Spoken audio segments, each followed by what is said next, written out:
Hi guys, welcome back to the channel. As you can see by the title of this video, we will be talking about black tax. Dun dun dun. One of the most unpleasant topics to actually talk about in our communities. And I just want to open up that conversation today. And today I want to be sharing with you guys 5 tips that I have seen help me and a whole lot of other people manage black tax. Now, for the context of this video, I just want us to really break down the type of black tax that I'm talking about. So I'm also submitted to the belief that, our families will do whatever that they can as we're growing up to educate us, to make sure that we are sorted, with the hope that once we are sorted, we'll be able to help them out, right? Now, I also believe that it is therefore our responsibility as children to be able to kind of inform our families where we are. So for instance, you have a family where there's really no breadwinner at all, and if you're the only person that's working, the expectation is, we have kind of raised you in this home, so please help us out. And then again, you will kind of see in situations where the black tax that I am talking about is in situations where the family is forcing you to live beyond your means so they can have luxuries. So for instance, so they can pay for Netflix and they can have wireless internet and they can eat takeaways at your expense and at the expense of your life, I feel that if there really isn't any other option or any other person to help out at home, sometimes it is important for us to really lift up our family. And I really hope that these tips will be able to kind of help you in whatever situation that you are in. So I've wrote down 5 tips that I'm going to be sharing with you guys. So if you see me look a different direction, you must know that I'm looking at my tips because I noted them down. Cool. Shall we go? First one is be realistic about your finances. I think what is very important and something that I've realized is if you're not realistic about your finances, people will not be realistic about your finances. So if you're going around telling your whole entire family that you're bowling and you're going around and you're drinking and you're having all the fun in the world, they are assuming that you can afford all the fun in the world. Therefore, don't be surprised when they start asking you for all the fun in the world as far as they are concerned. So truly be realistic of where you are financially, about what you can afford and what you can't. And the moment you're realistic about that, on your own, it's so much easier to translate to them because they can see through a lifestyle. Listen, you're not there, eating joy more life thing, but you're really trying to take care of the essentials, and it would make it a lot more easier for them to communicate with you. Number 2 is have financial goals. You guys know there is financial literacy Twitter. There is a lot of people that share with you guys financial tips on how to have your financial goals. And your financial goals can pertain to the things that you want to do for your family and the things that you want to do for yourself. The reason why I will always recommend, and I myself will always have financial goals, is that the moment you have financial goals, you're very strict with what you do for your financing.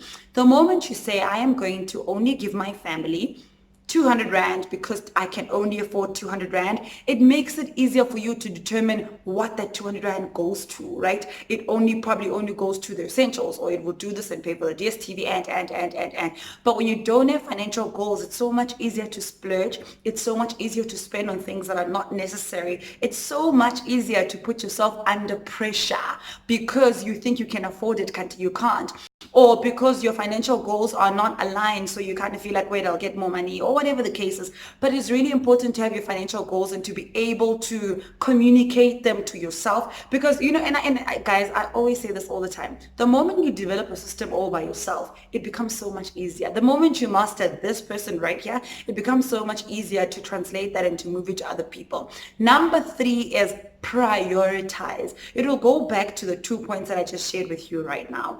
Prioritizing means that because you've got financial goals, you need to be able to prioritize. If you are assisting your family with bills at home, you need to be able to prioritize. There's nothing fancy about making sure that your families eat takeaways all the time, but you're suffocating your future. And prioritizing means that if you're planning to study, if you're planning to buy a home, if you're planning to do this, you are able to do those things first before you can start splurging on money. Now, when we get into prioritizing, here's a conversation I want to open up. It is really important that you are able to have the conversation with your family about the bigger picture. The reality of a lot of people in South Africa is that you will get a degree and sometimes you will not get the job that you studied for. So, for instance, you will be a lawyer student or whatever the case is.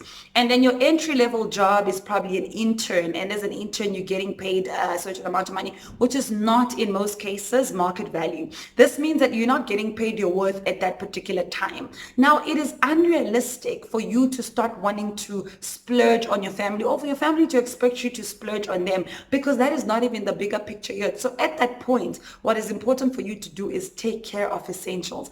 And taking care of essentials is making sure that you are setting yourself up for the bigger picture, because what a lot of families do and what black tax does essentially is it holds you back from moving forward to a point where you then can't focus on the bigger picture. And the bigger picture, sometimes you want to buy them a car, eventually you want to buy them a house, you want to be able to give them the life. But if we keep running around in cycles, we are not going to be able to give them the life that we've always wanted to give them, because we keep it's immediate gratification.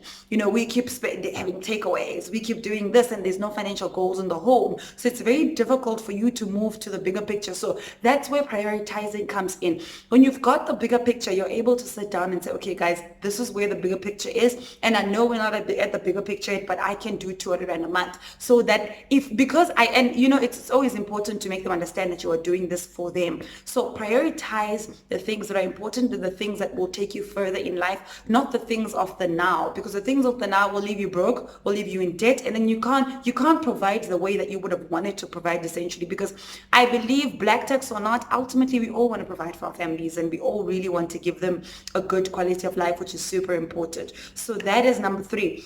Number 4 is educate them about finances. Be able to have the right conversations. Like I said on YouTube, there's Nicolette Mashile. She shares a lot of gems about financial literacy. Hook your family up with those things. Let them know how to run finances, so that when you give them an X amount of money every month, they're not using it to splurge. They're not using them to do whatever that they want, but they're using it to do the right things. They are being financially literate about it. And one of the biggest things I'm slowly realizing is that a lot of people, sometimes we don't reach our financial goals because we're not financially illiterate, right? And that's where financial literacy comes in place. Hook them up with all the books that you're reading about financial literacy, with all the talks, with all the television shows, with all the personalities. Get them on Nicolette's YouTube channel, whatever. A lot of people that are talking about financial literacy, so that they know, because once you educate them, they can be able to, make financial decisions that are beneficial for them, and in return be beneficial for you. So the 5th one is empower your family. Guys, I think as a community, as black people, we need to start getting in a habit of empowering our families, in the case that you're helping them get jobs, you're helping them get soft skills. I've been in situations where it's strenuous to give people money every single month when you can pay for a course for somebody to take that course and then make money for themselves for the rest of their lives. And that they're not tied to you. And that's what empowering our families is all about, is putting them in a position where they're not entirely dependent on you. Because ultimately, God forbid, should anything happen to you, your family is not left stranded. Your family is not left worried about who's going to feed them, but they already have means of food and means of living a good quality life. So that's what empowering your family means.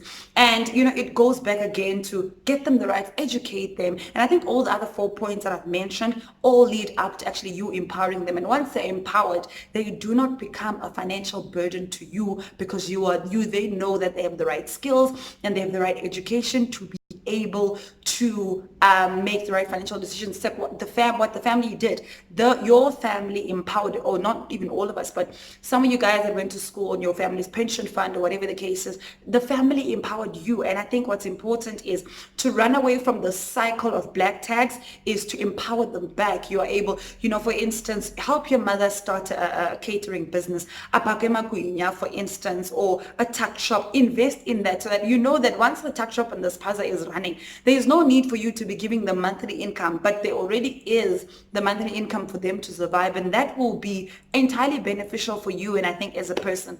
So yeah, I really hope that these 5 steps are applicable to you and will be able to assist you in terms of managing black tax.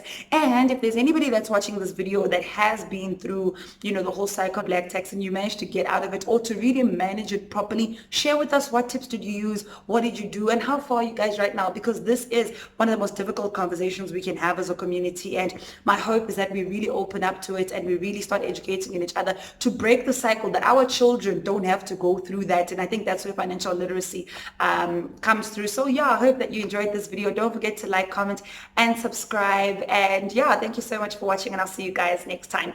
Mwah.